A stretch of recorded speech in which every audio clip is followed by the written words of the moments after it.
రాత్రి 11 అవుతుంది. గ్రామం చివర్లోని శ్మశానానికి ఉన్న రోడ్డుపై ఇద్దరు స్నేహితులు వెళుతున్నారు. వారి పేర్లు విష్ణు, సాయి. ఇద్దరూ పిరికి వాళ్ళు, కానీ ఇప్పుడు భయం వాళ్ళను పరీక్షించబోతుంది.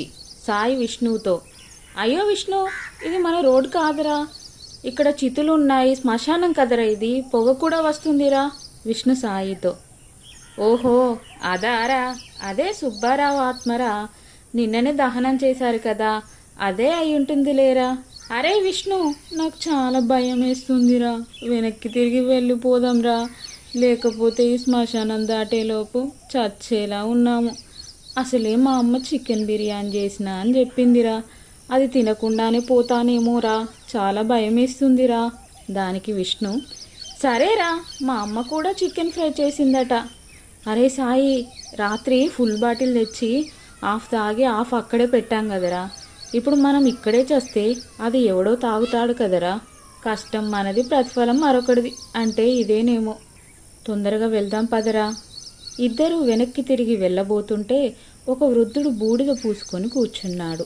ఆ వృద్ధుణ్ణి చూసి సాయి, విష్ణు చాలా భయపడతారు. కానీ తన దగ్గరికి వెళ్ళి అతనెవరో తెలుసుకోవాలి అనుకుంటారు. సాయి ఆ తాతయ్యతో, తాతయ్య, ఈ రాత్రి ఇక్కడ ఎందుకు కూర్చున్నారు, భయం లేదా మీకు, ఇక్కడ దయ్యాలు ఉంటాయి అంటారుగా, మీరేంది మొహానికి అలా బూడిద పూసుకున్నారు. వృద్ధుడు, ఎందుకురా బాబు భయం, ఇది మరణించిన వారు ఉండే స్థలం, కానీ భయపడే వాళ్ళది కాదు. సాయి తాతయ్యతో, తాతయ్య, మేమిక్కడకు పొరపాటున వచ్చాం, భయంతో చేతులు కూడా వణుకుతున్నాయి, అసలే బిర్యానీ మందు ఎదురు చూస్తున్నాయి. వృద్ధుడు ఆ ఇద్దరు అబ్బాయిలతో, చూడు బిడ్డ, చనిపోయిన వాళ్ళు ప్రశాంతంగా ఉన్నారు, కానీ మీరు బ్రతికే ఉన్నారు, ఎందుకంత భయం. విష్ణు తాతయ్యతో, తాతయ్య, బతకడం కంటే చనిపోవడం ఈజీనా, లేకపోతే చనిపోవడం కంటే బతకడం ఈజీనా.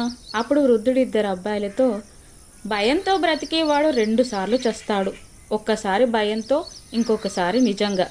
ధైర్యంగా ఉండేవాడు మాత్రం గర్వంగా ఒక్కసారి మాత్రమే చస్తాడు. అప్పుడు సాయి తాతయ్యతో, సరే తాతయ్య, భయాన్ని ఎలా జయించాలి. భయాన్ని ఎదుర్కో బిడ్డ, అదే నీ భరోసాగా మారుతుంది. ఇక్కడ నిలబడి ఒకసారి చుట్టూ చూడు, ఇది ముగింపు కాదు, జీవితానికి గుర్తు, ఇంకా నీకు సమయం ఉంది, అవకాశం ఉంది. విష్ణు నెమ్మదిగా తాతయ్యతో, అంటే తాతయ్య, శ్మశానం భయపెట్టే చోటు కాదా.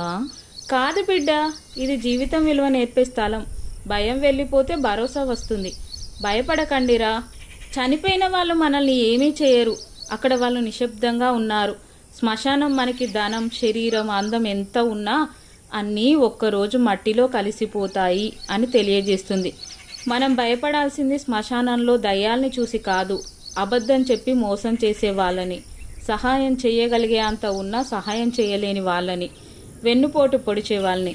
నిజం చెప్పాలంటే బ్రతికున్న కొందరు మనుషుల్ని చూసే భయపడాలి, కానీ నిన్ను నువ్వు నమ్ముకొని నువ్వు 10 మందికి భరోసా ఇస్తే ఎవ్వరికీ భయపడాల్సిన అవసరం లేదు. అర్థమైందా బిడ్డ. ఇవన్నీ గుర్తుపెట్టుకొని ఏం భయపడకుండా జాగ్రత్తగా ఇంటికి పోండి అని వృద్ధుడు మెల్లగా పొగలో కలిసిపోతాడు. అరే విష్ణు, తాతయ్య ఎక్కడ పోయాడ్రా. అప్పుడు విష్ణు సాయితో, భూతమో దేవుడో తెలియదు, కానీ మనలో ఏదో మార్చి వెళ్ళిపోయాడ్రా. అప్పుడు సాయి విష్ణువుతో నవ్వుతూ, అవునరా, మనం పిరికి వాళ్ళం కదరా, ఇంతకుముందు మనలో చాలా ధైర్యం నింపాడురా, ధైర్యం భరోసా నింపి వెళ్ళాడురా. అప్పుడు విష్ణు సాయితో, అవునరా, ఇక భయపడకూడదురా, దేనికి భయపడకూడదు, దయ్యాలు ఉన్నాయి అవి ఇవి అని చెప్తే ఎంత చెప్పినా భయపడకుండా ధైర్యంగా బ్రతకాలి, అప్పుడే మనం ఏదైనా సాధించగలుగుతాం.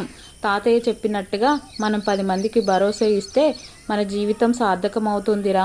సరే వెళ్దాం పదరా అని అలా ఇద్దరు ఆ శ్మశానం మధ్యలో నుండే ధైర్యంగా ఇంటికి వెళ్తారు. హ్యాపీగా చికెన్ బిర్యానీ తినేసి, చికెన్ ఫ్రై తినేసి హ్యాపీగా నిద్రపోతారు.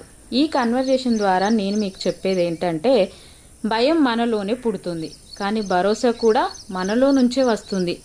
శ్మశానం చూసి ఎప్పుడూ భయపడకూడదు. శ్మశానం అంటే ముగింపు కాదు, జీవితానికి ఒక కొత్త ఆరంభం. ఈ వీడియో నచ్చితే వీడియోని లైక్ చేయండి, మీ ఫ్రెండ్స్కి షేర్ చేయండి, మా ఛానల్ని సబ్స్క్రైబ్ చేసుకోండి, పక్కన గంట సింబల్ వస్తుంది నొక్కండి, నోటిఫికేషన్ సెట్ చేసుకోండి.